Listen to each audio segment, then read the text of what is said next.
c'était vraiment, comme on dit chez nous, un mensch. C'était une des plus grandes figures de la communauté juive française d'après-guerre.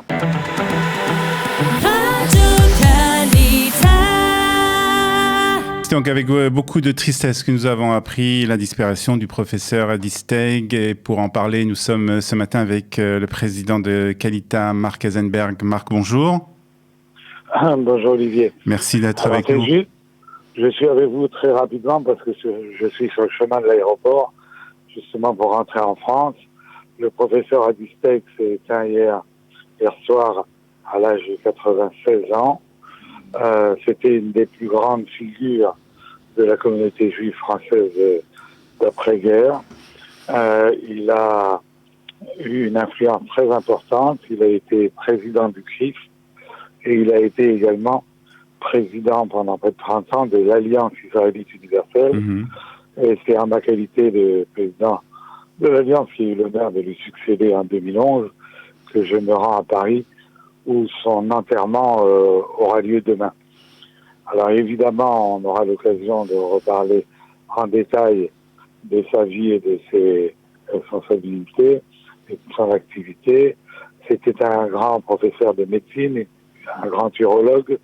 Il avait été notamment le médecin du président de la République, François Mitterrand.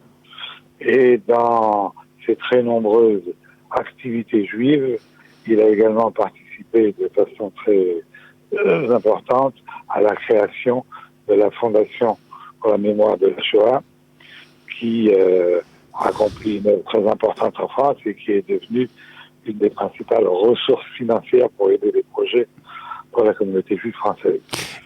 Donc, voilà, donc c'est évidemment... Il a joué un rôle prépondérant dans le renouveau de la communauté juive de France après la guerre aussi. Absolument. Donc c'était un juif, on va pas dire extrêmement orthodoxe, mais respectueux de l'ensemble de nos coutumes. Un juif qui connaissait. J'ai prié de nombreuses années avec lui à Kippour, où il lisait souvent la Haftara.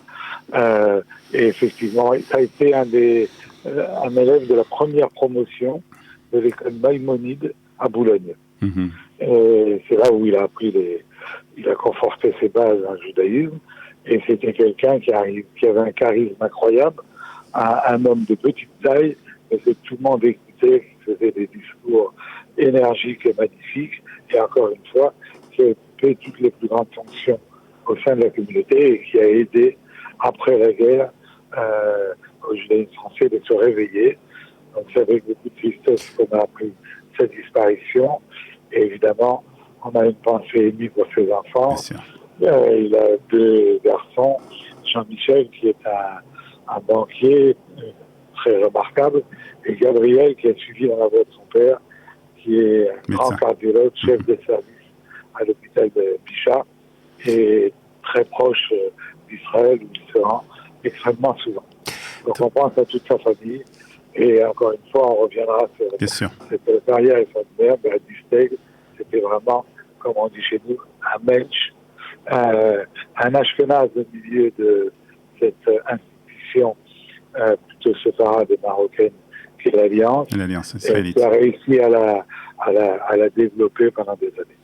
On reviendra bien entendu sur cette carrière hors du commun du professeur Adi Steig. En tout cas, merci d'avoir évoqué son mémoire ce matin, et bon voyage à vous, Marc. À très bientôt sur Studio Qualita. Baruch Dayan Hayemet, et bonne journée à tous nos auditeurs.